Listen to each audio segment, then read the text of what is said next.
We are becoming a welfare state with an economy attached. 28 million people in Britain are now working to pay the wages and benefits of 28 million others. The rider is as big as the horse. This isn't just about welfare, it's about politics too. We have a Labour government beholden to their left-wing MPs who choose not to fix this problem, and a Reform Party that cannot. This is a ticking time bomb, and with the exception of the Conservatives, the political class don't see it or refuse to acknowledge it. In fact, a lot of them want to make it worse. If we don't solve this problem, our economy will collapse. 1 million young people are currently not in education, employment, or training. And we are on course to spend 1 in every £4 of income tax on sickness benefits alone. What began as a safety net for the most vulnerable has morphed into something completely different. The system is unsustainable, and this threatens all the good it was designed to do.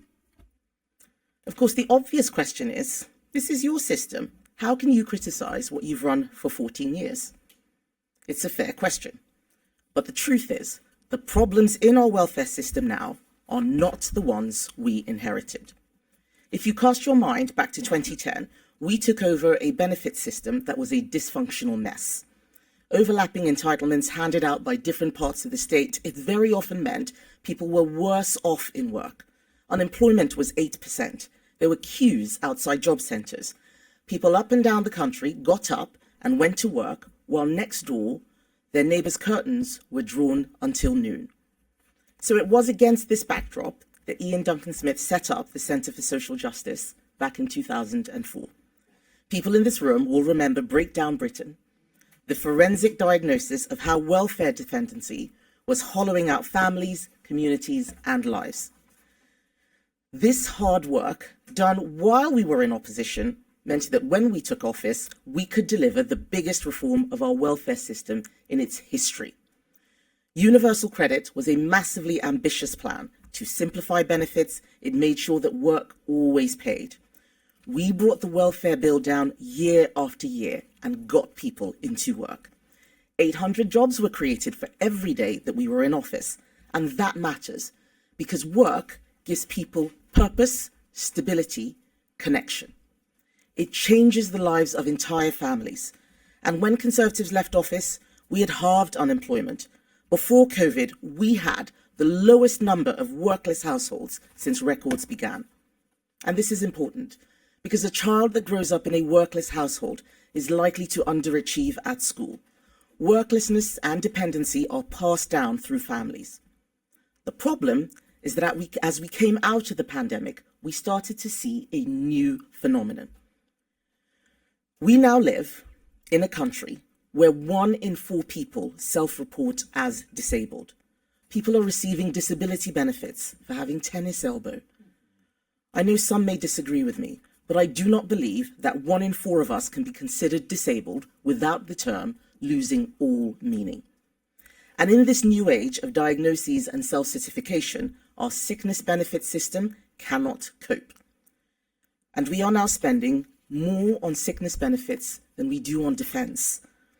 Conservatives brought in the household benefit cap to stop worklessness paying more than wages.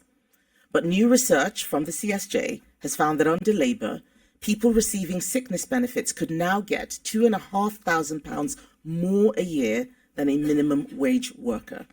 This is not just fundamentally unfair, it is a fiscal disaster waiting to happen. It should have been clear to anyone seeing this that it isn't sustainable. But the reason Labour have failed so badly on this over the last month is that they didn't see these problems in opposition. They thought that if Labour ran the country, all of Britain's problems would go away because they think of themselves as nice people. But sanctimony is not a substitute for policy. So when they came into office, they didn't have their version of Breakdown Britain. They had no plan and were completely unprepared for government. They didn't have a Universal Credit 2.0. They didn't tell their backbenchers that they needed to cut welfare. Labour now don't know what they believe. That will be the epitaph of this government. It was only when Rachel Reeves came shaking her bucket outside the DWP asking for some quick savings to plug the holes in her figures, that in a rush, they tried to tinker with a system that needs wholesale reform. And even if their original bill had passed unamended, it wouldn't have fundamentally fixed anything, because it was a sticking plaster solution. Now, they can't fix it in this Parliament, so for the next 4 years, we are stuck. We are stuck with 3,000 people a day signing on to out-of-work benefits. We're stuck with people getting taxpayer-funded cars for having constipation. The bill will go up to £100 billion on their watch, and that's just sickness benefits. Their economic mismanagement means that every day they are in office, jobs are being lost, and job losses mean more people going on to welfare and fewer people coming off. No doubt, emboldened by their success in forcing Starmer to U-turn last week, Labour's backbench MPs will now be eyeing up even more concessions. We know that there are more tax rises coming in the autumn. That's now been all but confirmed by the Chancellor. But what Labour haven't told you is that this doom loop that they have set up will mean taxes will have to keep going up. Wealth creators are fleeing the country. People have stopped hiring because of Labour's jobs tax. Fewer and fewer people will have to support more and more. That is the tax spiral. None of the other parties seem to acknowledge this. Last week, we saw left-wing Labour MPs, Lib Dems, SNP, Independents, Greens, and revealingly, Reform MPs all vote for higher welfare spending and an even more generous benefit system. Reform like to pose as a right-wing party, but they don't seem to understand that asking the taxpayer to fork out £100 billion a year on health and disability benefits isn't just completely unaffordable and unjustifiable, it's immoral. And the Prime Minister has already signalled that he's open to removing the two-child benefit cap. In fact, right at this moment, there are probably Labour MPs behind closed doors drawing up plans to force his hand. And they will find allies in Reform.